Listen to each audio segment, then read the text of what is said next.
Su nombre es sinónimo de mal.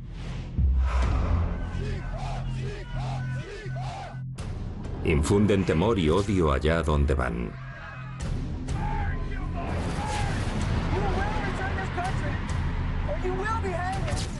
Y su héroe es Adolf Hitler.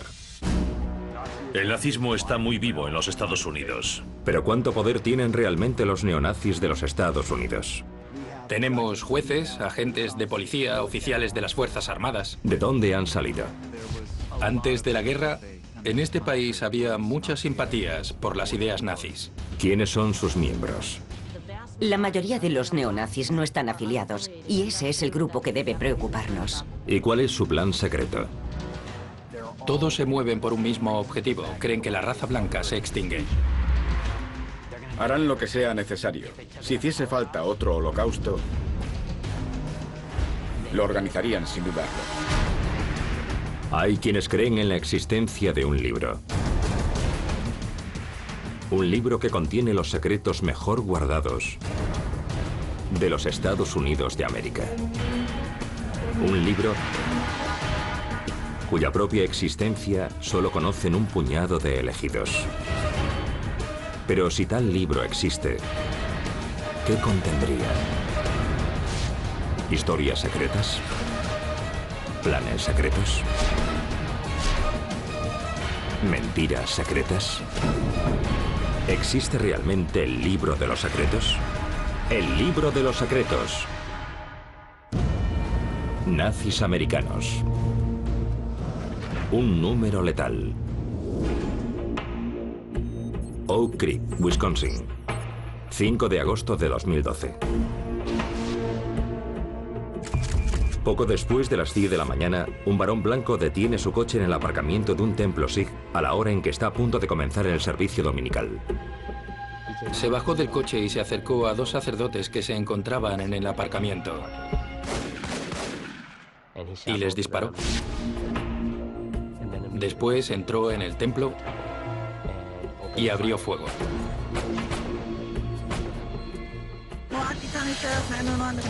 Hey, we're down 7420 Howell. Some guy's shooting a gun from temple or something. He went inside the temple. He's in a church with a gun. Yeah, I can hear it in there. He's in there shooting people. There is shooting in this. Okay. Did anybody get hit? Hello? Más de 2 docenas de fieles intentan ocultarse en un letal juego del escondite, mientras el asesino va metódicamente de sala en sala, víctima a víctima. Entraron unos niños diciendo, hay alguien disparando. Entonces yo dije, vamos, corred, corred, corred a la despensa. Así les dije, entrad aquí. Y unas 12, 13 personas nos refugiamos aquí dentro. El asesino entró en la cocina. Empezó a disparar. Disparó ahí. Cerramos esta puerta y nos quedamos aquí. El fundador del templo, Sadhguru Singh Kaleka, se refugia con otras personas en una sala trasera del edificio y llama a emergencias. There is shooting at 7512 South Howell Avenue. Okay. The police have many gunfire. Mi padre estaba a salvo en una habitación. Decidió abrir la puerta para dejar entrar a alguien más en contra de los deseos de los demás.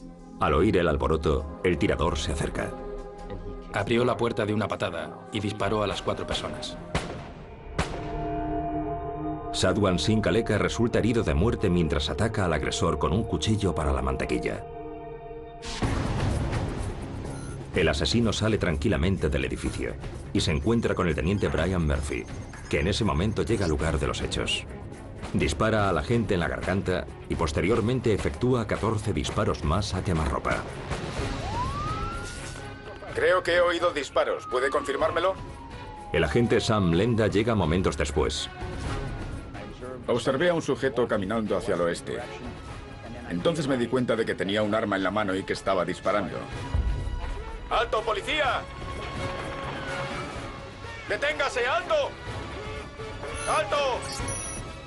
Me enzarcé con él en un tiroteo y abatí al sujeto. Con una herida de bala grave en el pecho, el asesino apunta a su propia cabeza y acaba con su vida.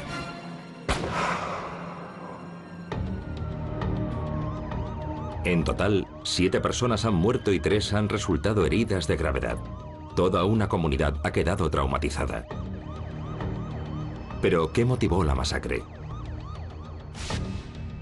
Un críptico tatuaje del número 14 en el brazo del sospechoso ofrece una pista vital.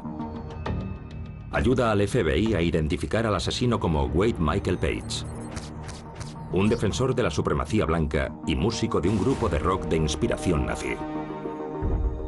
Una persona que se tatúa el número 14 en su cuerpo es reconocible por otros defensores de la supremacía blanca. El número 14 transmite la noción de odio y la supremacía de la raza blanca.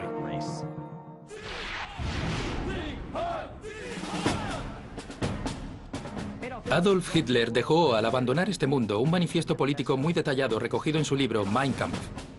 En el capítulo 8 encontramos un párrafo que ha sido citado una y otra vez.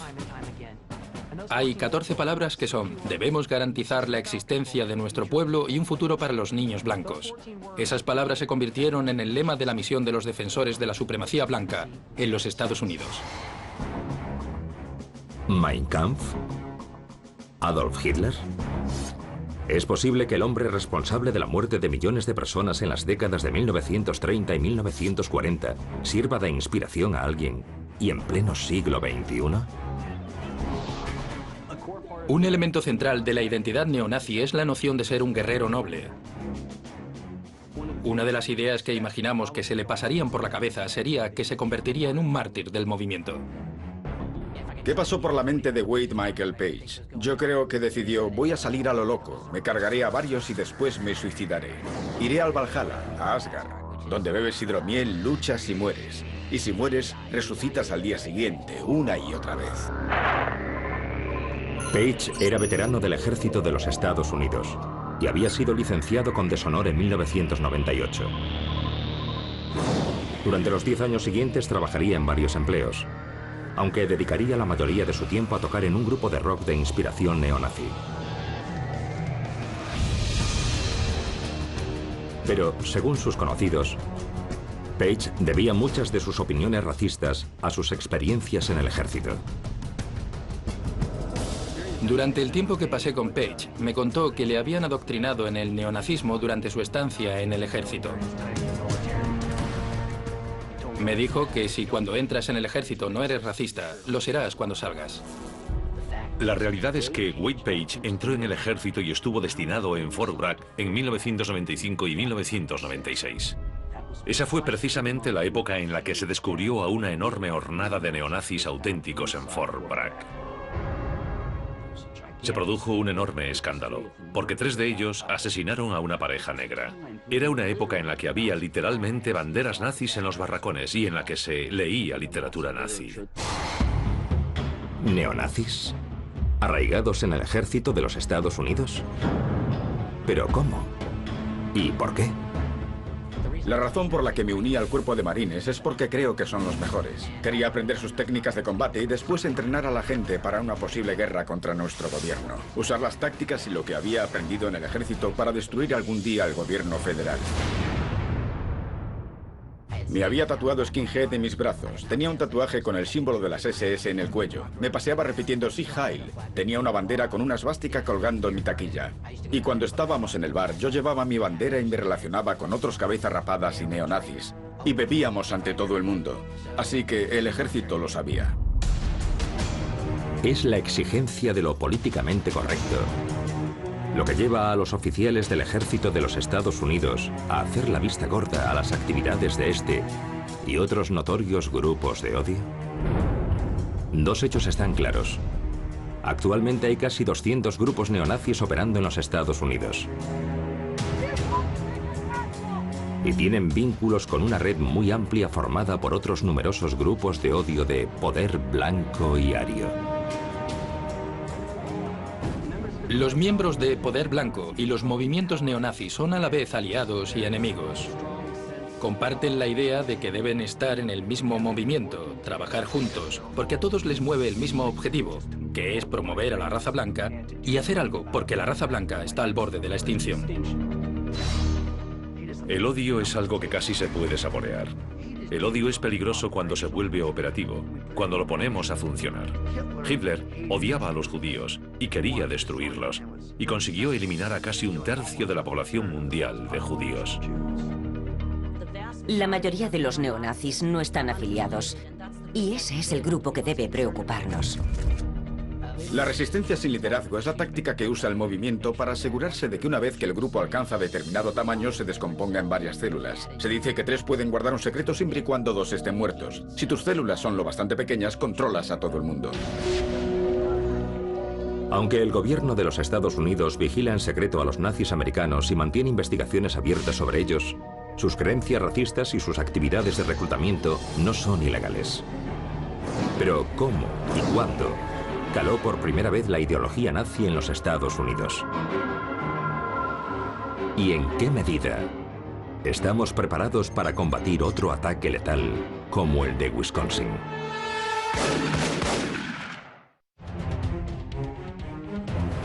Orígenes letales. Cuando Adolf Hitler y su Partido Nacional Socialista llegaron al poder en la década de 1930, muy pocos sospechaban los horrores que aguardaban al mundo. Alemania había quedado prácticamente en bancarrota tras la Primera Guerra Mundial, y los altos índices de desempleo, sumados a una inflación descontrolada, abocaban al hambre a la mayoría de la población alemana. Aunque la retórica de Hitler culpaba a menudo de todos los males a los judíos, el mundo miró para otro lado y fingió no oír nada. El nacionalsocialismo que surgió en Alemania a comienzos de la década de 1920 no era algo limitado a Europa, porque incluso en los Estados Unidos, la tierra de los hombres libres y hogar de los valientes, se creía en las ideas del nazismo. Entre los creyentes se encontraba un enigmático guionista y místico de Hollywood llamado William Dudley Pelley. En enero de 1933, cuando Hitler alcanzó la Cancillería de Alemania, Pelley estudió la figura de Hitler y decidió que quería convertirse en una especie de líder del nacionalsocialismo americano. Impresionado con la filosofía política aria de Hitler y su posición rabiosamente anticomunista, Pelley fundó lo que llamó Legión de Plata y moldeó su grupo a imagen de los camisas marrones nazis. Pelley instruyó a sus miembros para que vistiesen ropa paramilitar y para que fuesen armados. Los camisas plateadas contaban con unos 15.000 miembros, un número bastante considerable de personas.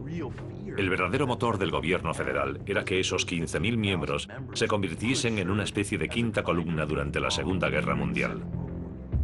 Así que el gobierno fue a por Pelley y le acusó de sedición, y pasó en la cárcel toda la Segunda Guerra Mundial. Pero el encarcelamiento de Pelley no detuvo el ascenso de los nazis en los Estados Unidos. En 1936 se creó la Alianza Germano-Americana. Liderada por un ciudadano estadounidense de origen alemán, de nombre Fritz Kuhn, la alianza pretendía aglutinar los intereses nacionalsocialistas alemanes y americanos en una misma ideología. Incluso fue apoyada en secreto por el segundo de Hitler, Rudolf Hess.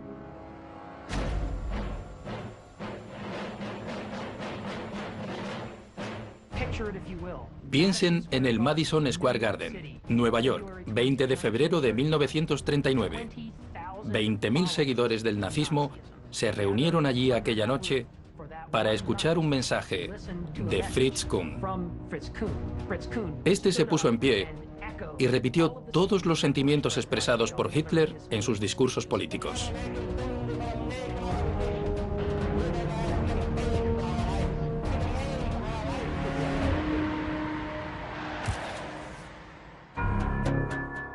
Durante la guerra, los nazis estadounidenses abandonaron la vida pública, temerosos de represalias y persecuciones.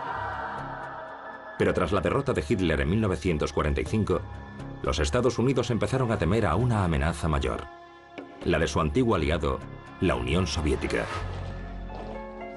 Los políticos estadounidenses creían realmente que tendríamos que combatir contra Rusia, y no tenían personal de inteligencia allí. Lo que ocurre a medida que la Guerra Fría se relaja es que la prioridad pasa de buscar criminales de guerra a encontrar oficiales de la inteligencia alemana que puedan proporcionar información política y militar sobre los movimientos futuros, y no interesa el pasado de esos oficiales de la inteligencia alemana. Se estableció una competición entre los soviéticos y los americanos para ver quién conseguía más tecnología militar alemana, lo que llevó a la operación conocida como sujetapapeles. Y algunos de los nazis no arrepentidos, que llegaron a los Estados Unidos, lo hicieron debido a los conocimientos que tenían de la tecnología nazi. Había muchos alemanes que solo querían salvar el pellejo. Y si los hubiesen juzgado por lo que habían hecho durante la contienda, habrían sido catalogados como criminales de guerra.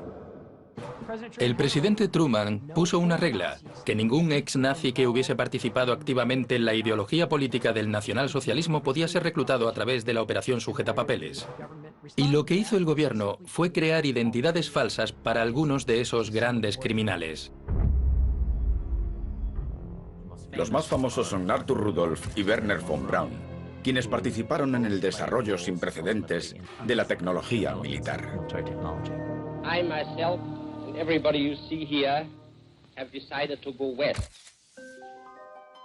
Werner von Braun había sido director técnico del Centro de Investigación Espacial de Peenemünde, donde se desarrolló el cohete V2 que arrasó Londres. Pero después de la guerra, el gobierno de los Estados Unidos le contrató para seguir desarrollando esa tecnología para utilizarla en una nueva frontera. Empezó a trabajar para la NASA y fue fundamental en el desarrollo del misil Pershing y del cohete Saturno V. We choose to go to the moon in this decade and do the other things, not because they are easy, but because they are hard. Los Estados Unidos necesitaban todas las herramientas de la caja para luchar contra el comunismo. Necesitábamos toda la experiencia, todas las armas.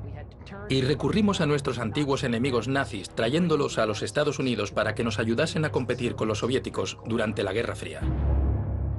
En el capítulo sobre los nazis del Libro de los Secretos, tendría que haber párrafos que contasen que nuestro gobierno recibió con los brazos abiertos a los nazis y también que ocultó que los había acogido.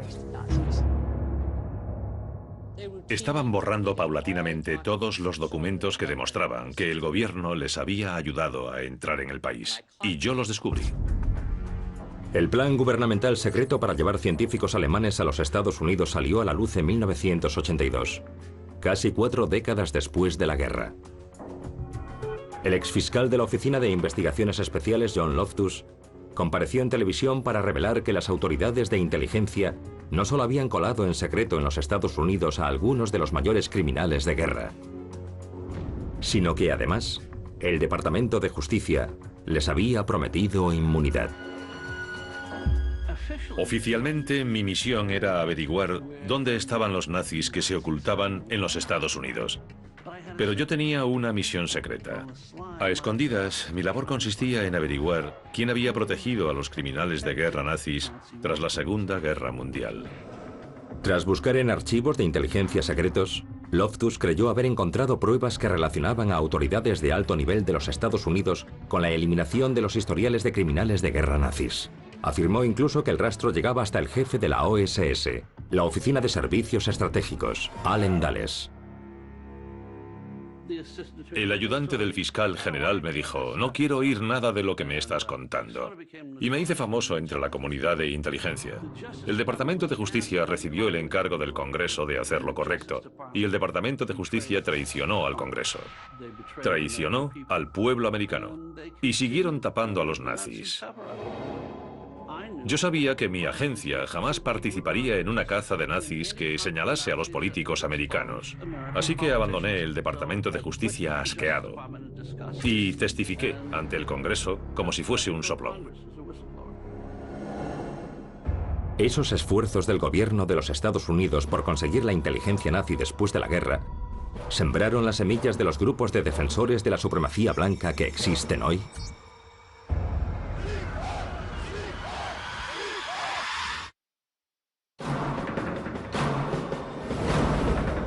Ciudadanos secretos.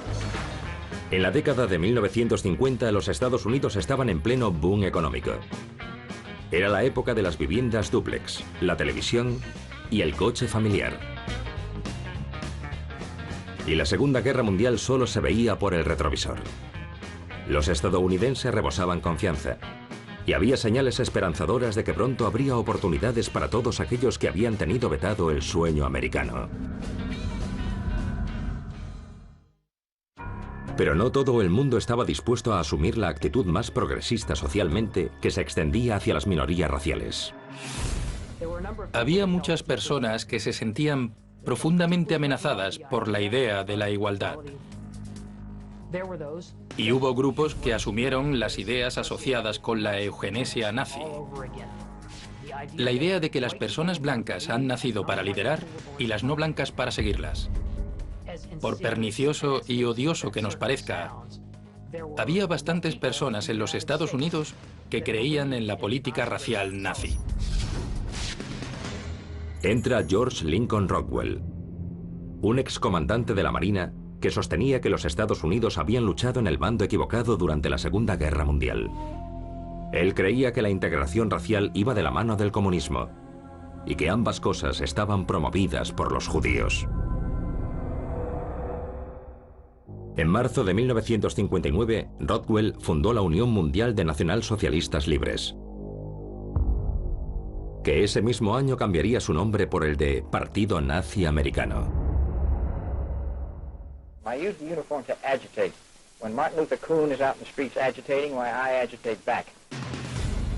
And the uniform is very good for agitating.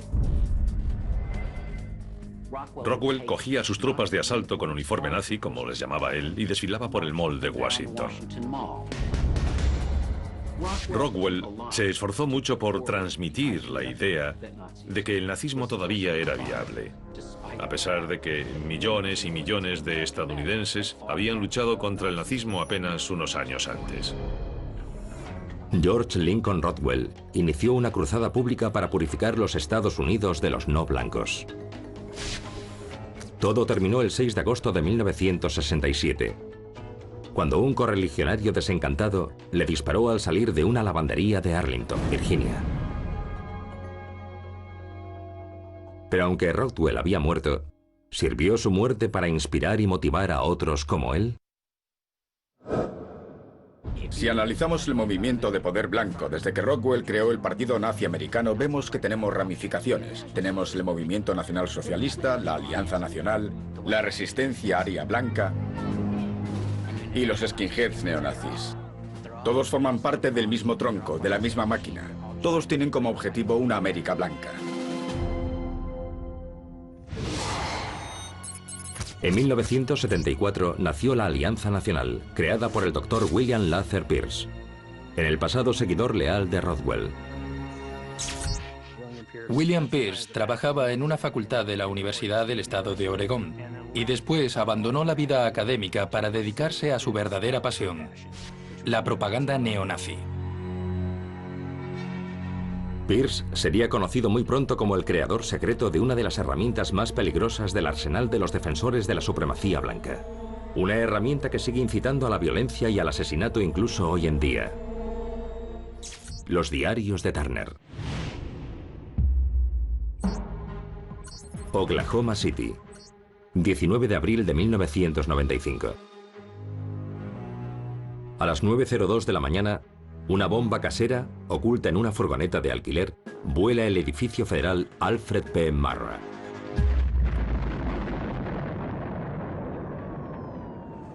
...168 personas pierden la vida. Entre ellas, 19 niños.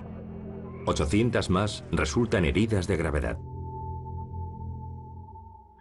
Cuando horas después la policía detiene a Timothy McVeigh, de 27 años, por un delito sin relación, encuentran copias de páginas de los diarios de Turner en su vehículo.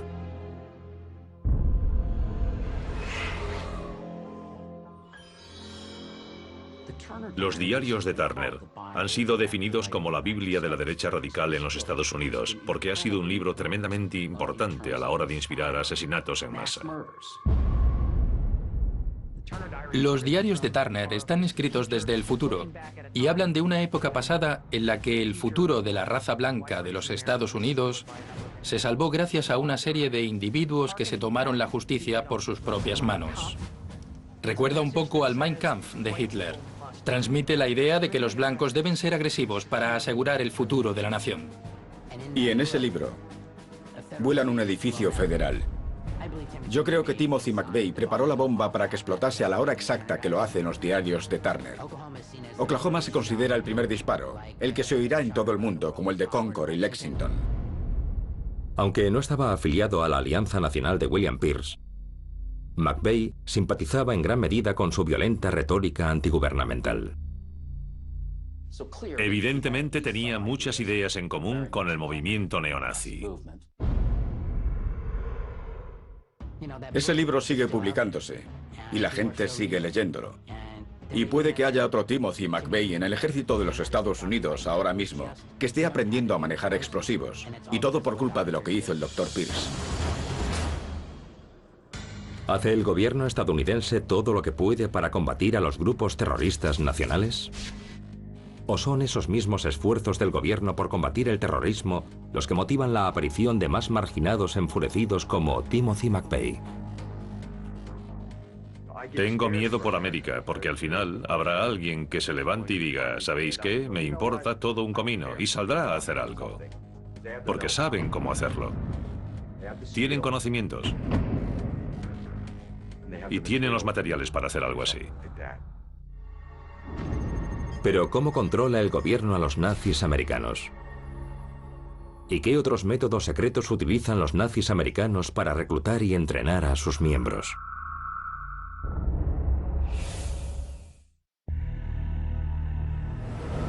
Espías secretos.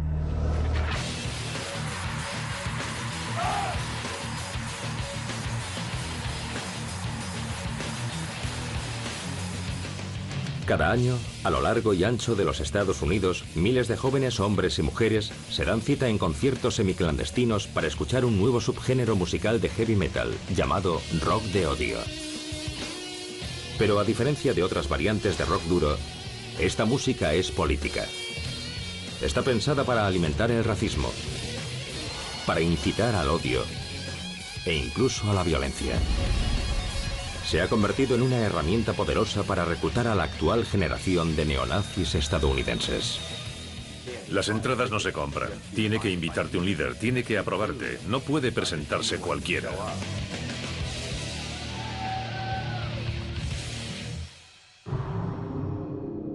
En realidad, propagar su mensaje a través de la música, por no mencionar a hacerse con el dinero que genera, se ha convertido en algo tan importante para el partido del Movimiento Nacional Socialista que han creado incluso su propia discográfica, NSM 88.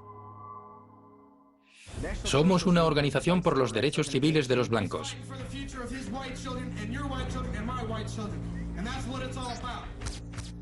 Somos una continuación del movimiento del comandante George Lincoln Rockwell y del Partido Nazi Americano original.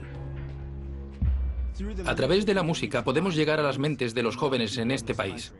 Y a través del mensaje político de la música podemos abrir los ojos y los oídos de toda una nueva generación.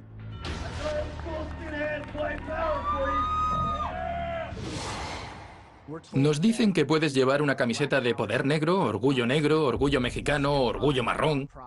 Y por eso no pasa nada en los Estados Unidos. Pero en el momento que dices orgullo blanco, te tachan de racista, de intolerante. Así que nuestro objetivo es llevar nuestra causa a las primeras planas y ofrecer una voz a los blancos.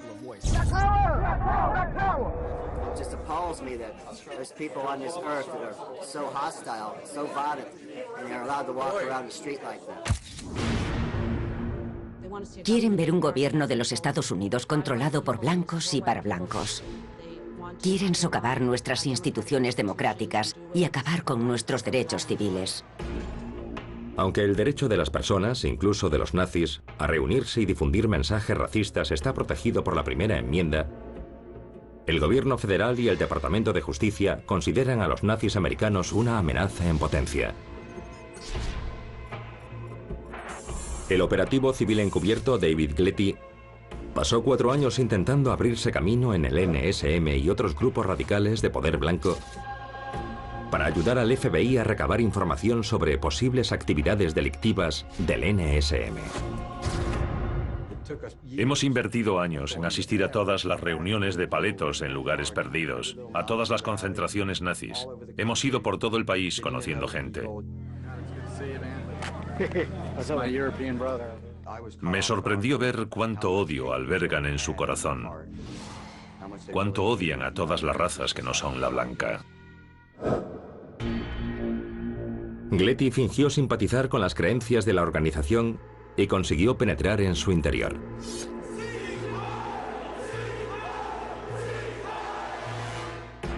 En 2005 ya había conseguido hacerse amigo del comandante del NSM, Jeff Schoep.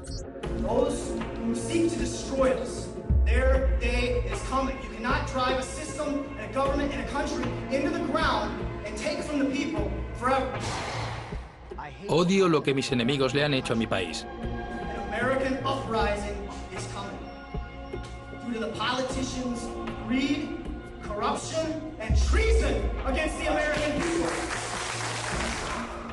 Odio lo que el gobierno de ocupación sionista le ha hecho a mi país. Siempre que me encontraba con él, me estrechaba la mano. Siempre me decía, David, amigo, eres uno de nuestros miembros más prometedores. Y me dejaron ser uno de sus hombres de los medios. Así que me paseaba por las protestas, por las fiestas, sacándoles fotos, aunque ellos no sabían que lo que yo hacía era introducir sus fotos en el programa de reconocimiento facial del FBI. David Gletty es un soplón, y nada de lo que pueda decir tiene credibilidad. Yo creo que se infiltró en esta organización para sacar dinero, para escribir un libro y aprovecharse de la organización. Si es verdad que el gobierno le paga a Gletty, estamos ante un despilfarro del dinero de los contribuyentes, una pérdida de tiempo y una misión ridícula. A veces íbamos a otros estados y llevábamos a 6 matones en la furgoneta. Entonces escuchabas todo tipo de discursos de odio. Les oías hablar de violaciones de chicas y de las personas a las que había matado. En general les encanta beber, pelearse, tomar drogas. Les gusta ir a bares, ir a 3 o 4 seguidos y después pegarle a un hombre negro porque va con una mujer blanca. A veces crees que no puede seguir. He visto cosas horribles, asesinatos, violaciones y robos que se repiten una y otra vez en mi cabeza. Infiltrándose en la organización, Gletty tuvo oportunidad de estudiar varias tácticas del NSM. Una de ellas consistía en pronunciar discursos de carga racial en barrios mixtos para incitar a la violencia.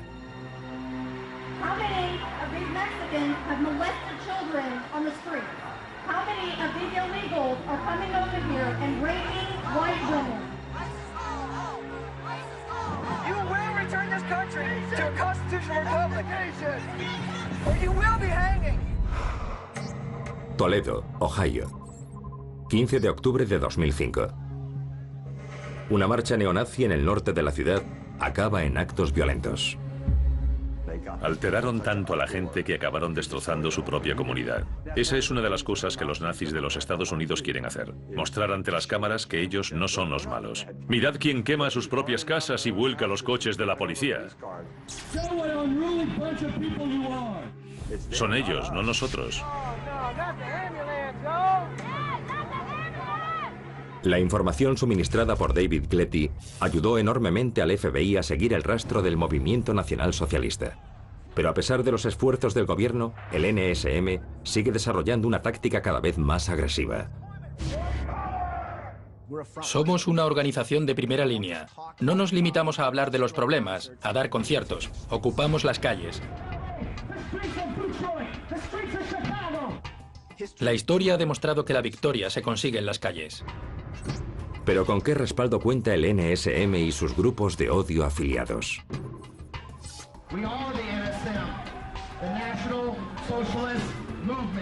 ¿Y su mensaje se está difundiendo y propagando? El nacionalsocialismo crece y aumenta su poder cada año. Necesitamos un cambio radical en este país y nosotros somos ese cambio. ¿Hay realmente algún motivo para temer a los nazis americanos?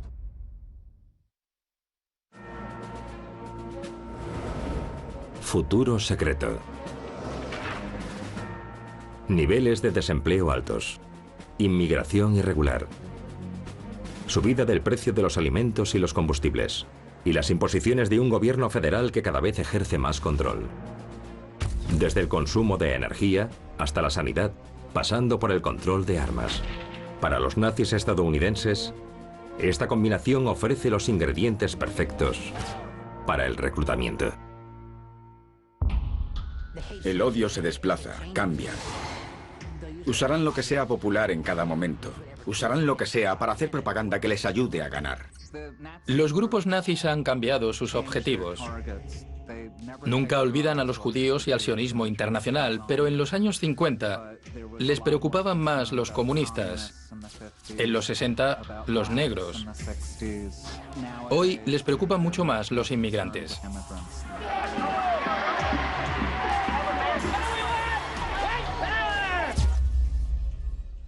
Temen perder sus empleos, los cambios. Temen que lleguen otros grupos de personas y los echen. Racial harassment of white people in North Toledo has to stop. El gobierno de los Estados Unidos ha fracasado estrepitosamente a la hora de frenar la marea de inmigración ilegal. Por eso nuestro movimiento se ha involucrado tanto con las patrullas fronterizas en el suroeste. El movimiento de supremacía blanco se ve ya como una minoría. Se ven como una minoría económica y consideran que poco a poco están perdiendo la guerra. Se ven como el 2% de la población mundial y creen que ha llegado el momento de atacar. Y de atacar con todas sus fuerzas antes de que no queden blancos. Buscan gente a quien culpar.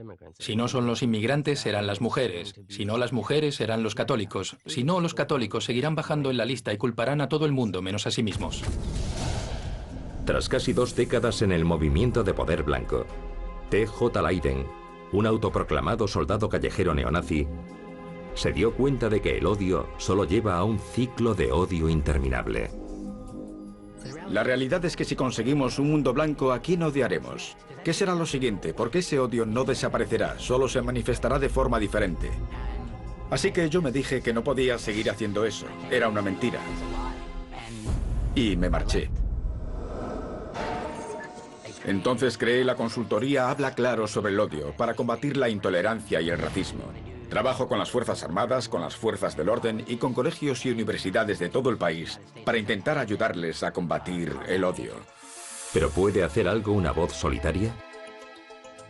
¿Y cuántos estadounidenses abandonan el movimiento neonazi? ¿Y cuántos nuevos miembros se captan?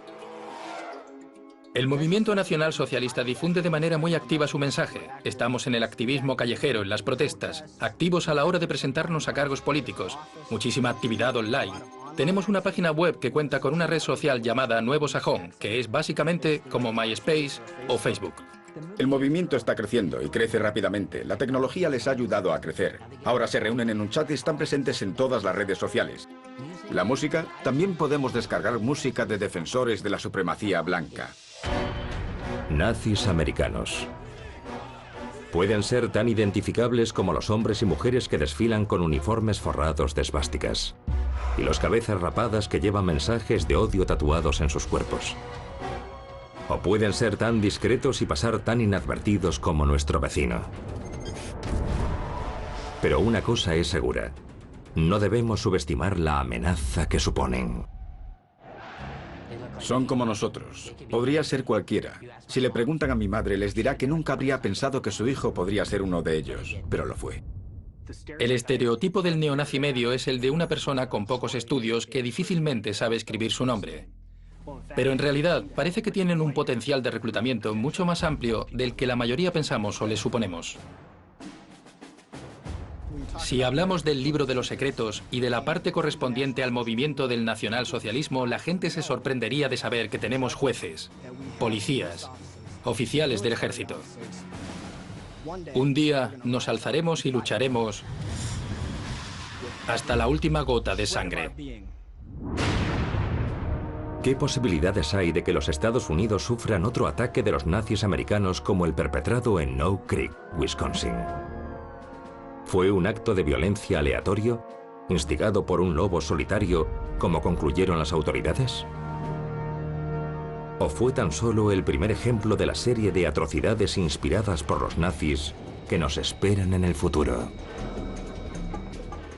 El poder blanco está engrosando sus filas, pero están ocultos, esperando, ganando tiempo. Y no me sorprendería que empezase a producirse toda una serie de actos de terrorismo doméstico muy pronto. ¿Qué futuro le veo al partido nazi americano? Más violencia.